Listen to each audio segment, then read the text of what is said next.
Hello everyone, Manathrall here, and welcome to another PVE Mastery. I'm kind of enjoying doing these, so I figure I want to go with it a little bit. Now eventually I will go down into some of the lesser mobs. Right now I know I'm hitting a lot of the higher level PvP, well not PvP, but PvE monsters.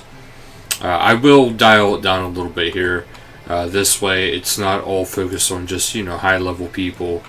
This way, everybody gets a little bit of a crack of a share. And if you actually have a creature you want to see fought, just regular PvE, not the bosses yet, I do plan on getting back into boss videos here pretty shortly, because I'm on vacation!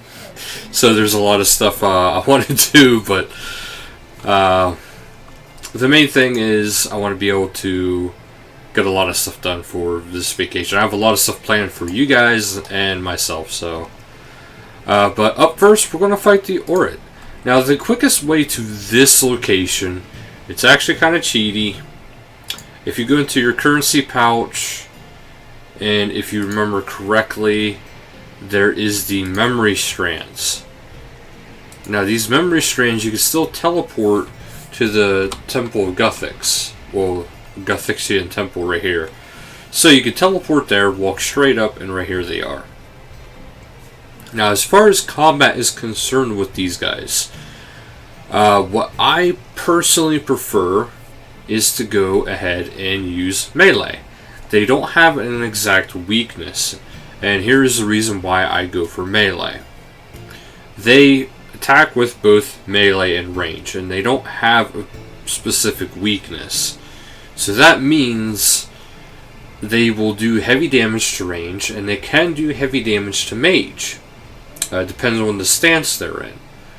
But they'll do moderate to less damage against melee. So that's how I always figure out when it comes to boss fights, when it comes to everything. I look at the attacks they are using. Sometimes I'll go off of what their weaknesses are, but more often than not, I'll go off of what their attacks are. This way I can build my defense for their attacks. Okay, now well, of course, you know me by now. I'm using full ports gear. It's just a habit of mine. And of course, as always, whenever you're in combat, especially in higher level combat, it's always a good idea to use vampirism. It just helps. If you have Luck of the Dwarves, go for it. If you have a God book, go for it. Especially if you have charges on your God book, that'll be extremely helpful. But now, let's fight the Airut. Well, Airut, however you say their names. I'm actually not entirely sure. Now you'll see they have two stances. One where he was standing upright on his hind legs, and one where he's on all fours like he is currently. Now, when they are on all fours like this, they are getting prepared to do range damage. If they are standing upright, they are going to be doing melee damage. So I'm going to go ahead and attack this one here. Now, they can hit pretty hard. So I would strongly recommend having the right combat stance for starters. There we go. See, now he's getting ready. He's going to do melee. And you see that attack there that he just did? He started punching a lot. There's actually a trick to that, and I'll show you guys that here in a little bit. If he does it again, or if I beat him and have to go to another one.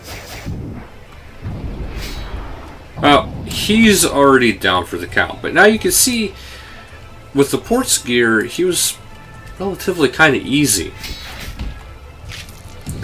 Now, when you see him start to punch his chest, there is an ability you want to use. It's actually going to be very beneficial to you. It's going to help you out, because it's going to interrupt his rage attack, if you will. Now, he's actually not doing a whole lot of damage to me, which is relatively shocking. But yeah, whenever they do that, as you can see, he can do some heavy damage. Now, there wasn't a lot of time to that one. That's why I Okay, he's standing upright, so we're going to attack him. There we go. See, he did that. Now I'm going to use this ability here, and it stuns him. And what that ability is Flurry. It's a two-handed attack, and it'll actually stun him. Now, there might be more abilities that stun him, but that's the only one I am currently familiar with. Now, granted, you know, I could surge, I could escape, you know, to get away from him when he's doing that as well, but I don't. Their drops aren't entirely horrible either. They're not over the top fantastic, but they're not bad. And if you have high level combat, you'll do relatively well against them. Now, I would recommend, you know, using some sort of summons. I think that would be a good idea. Always try to have Flurry ready if you're able to, because if you kill him fast enough, you're probably only going to come across that ability once. But if you don't have that capability to kill him very quickly, you might get hit multiple times with it. This time around, it's looking like I might get hit multiple times with it. Whoa, nope. I barely escaped that one. But as far as food goes with these guys, if you are a somewhat lower level combat, I would recommend you know, having some food with you just at least get started. Or if you don't have a whole lot of items that'll actually heal you, then it would also be, again, a good idea to bring some heals. But they do drop raw, well, cooked shark, as you have seen here, decent amount of the time. And as far as their drop table goes, they usually have a lot of rune items. So that is always something that's welcome. Their drops could use a little work for how strong of a creature they really are, but they're not overly bad. And if you get good, well, if you get decent at fighting these guys, they're not too overly complicated. So as you can see, I'm taking them down pretty easily. But now you do have to keep in mind I am level 99 of everything, except for Invention, of course, but it's not too bad. And whenever he's in the range stance, like he is right there, it's even easier yet. Now you'll see he'll still pummel his chest, even in the range.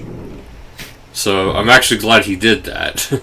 But again, just follow the same type of attack and go ahead and hit him with Flurry. So ideally, you do actually want to melee these guys with dual wield. And just always try to have, you know, the Flurry ready before you fight a new one, if you're able to.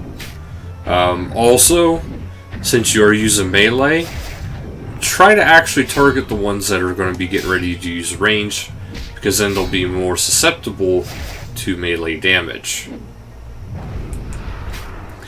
But as you can see, guys, this is not that bad. It's just as long as one of those hits actually hit, that's when you'll be able to stun them. But I hope you guys enjoyed this video and hope this helps you out a little bit. But thank you guys so much for watching, and until next time, later guys.